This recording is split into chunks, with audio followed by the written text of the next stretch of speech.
Bro, have you ever wondered if Blackbeard possesses Conqueror's Haki? Does he even deserve Conqueror's Haki? Many people, even myself in past videos, have given many reasons as to why Blackbeard has no confirmed Conqueror's Haki this late into the series. And it makes sense when you take into account Blackbeard's character. Blackbeard does not possess the disposition of a king. He is cowardly, sneaky, he cheats his way to the top by using and manipulating and backstabbing people to further his own goals. And on top of that, he only fights battles that are already in his favour, and he loves taking advantage of chaos when he already has the upper hand, like when he defeated an already weakened Whitebeard, but then he ran from Shanks, Akainu and Rayleigh, again proving that he is a cowardly character. Blackbeard never does things the right and honourable way, like a true king like Luffy, who had to earn each and every single power up through suffering, hardship and training, whereas Blackbeard got both of his devil fruits, which is the source of his power, by stabbing Thatch in the back and by defeating an already weakened Whitebeard. These are obvious reasons why Blackbeard does not possess Conqueror's Haki. He never rises to impossible odds, he's never shown bravery or willpower, so surely there's no way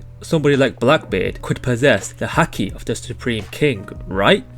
But honestly, I think we've all got it wrong, and I changed my mind. Despite all this, I think there's actually a much stronger case for Blackbeard possessing Conqueror's Haki this entire time. Let's be honest here, do you really need every single trait of a Conqueror's Haki user to wield Conqueror's Haki? I'd argue you don't. It isn't like Whitebeard had some grand ambition to rule the seas. No, he didn't have an ambition, yet he has Conqueror's Haki. It isn't like Shanks spent his entire time conquering territories like other Yonkos or chasing the title of Pirate King. No, half the time he's sailing around, partying with his crew. It isn't like Katakuri wanted to stand above everyone else. No, his entire motivation was to protect his family. And yet these guys, despite missing several traits of Conqueror Haki users, still are Conqueror Haki users. And then you have characters like Doflamingo or Big Mom, whose personalities couldn't be any more different from somebody like Luffy, and they still have Conqueror's Haki. So what is it? What actually makes you a Conqueror's Haki user? If it boils down to one thing, just one thing, what gives you Conqueror's Haki? What do all these people, despite their different personalities, what do they all have in common? It's certainly not honor, it's not kindness, it's not bravery, it's not ambition. The one thing every single Conqueror possesses is an overwhelming will that cannot be broken. A will so dominant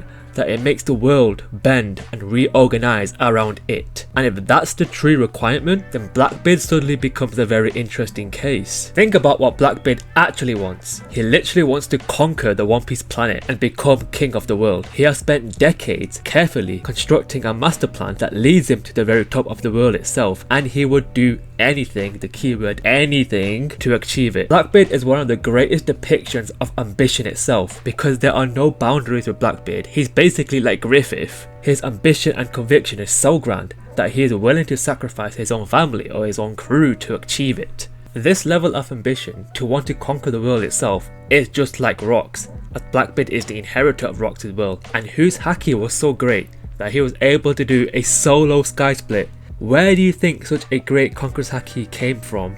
It's Rocks' will, of course, and what did Rocks want?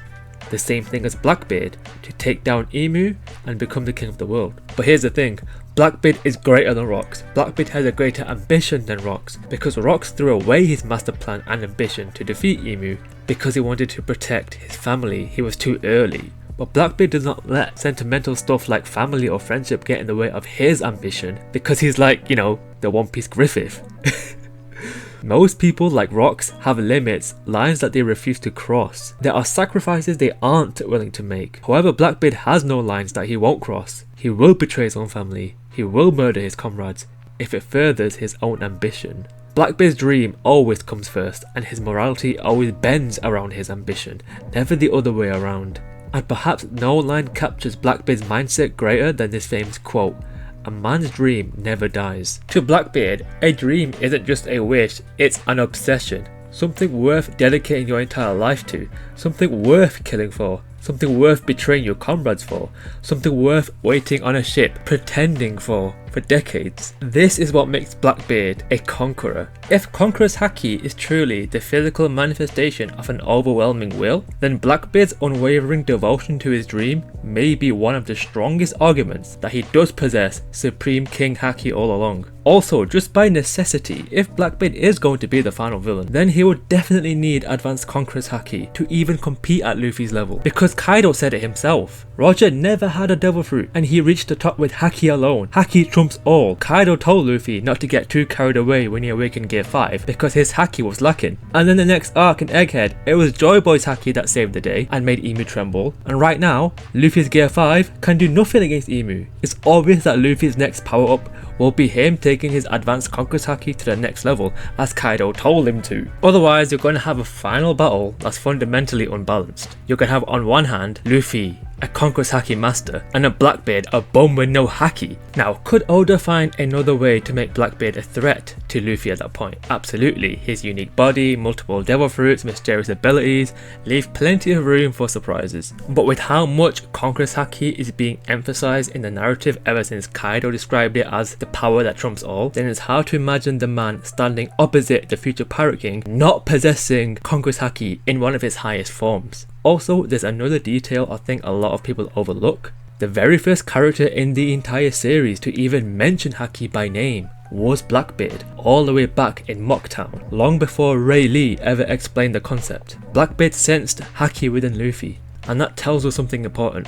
Blackbeard isn't someone who just happens to use Haki. He understands Haki, he recognizes Haki, he values it, and Oda chose Blackbeard of all characters to introduce Haki, the most important power system in One Piece. And looking back, that choice might not feel random at all. The very first mention of Haki between Blackbeard and Luffy could contrast in the final mention of Haki, the final clash of Haki during the final war between Blackbeard and Luffy once they both mastered their Conqueror's Haki. And I think that's a poetic way to bookend the story of Blackbeard and Luffy. When they first met, Blackbeard could sense the Haki in Luffy, and when they finally meet at the end, they both have fully realised their Hakis. After looking at all the evidence, I think it's pretty undeniable that Blackbeard is a conqueror. If Blackbeard does split the sky one day by himself like Rocks did, with an even greater dream and an even greater will, don't say Oda didn't leave us any obvious clues. I think it was pretty obvious from the start, ever since this quote as well. This is my era. I will destroy everything, engulf everything.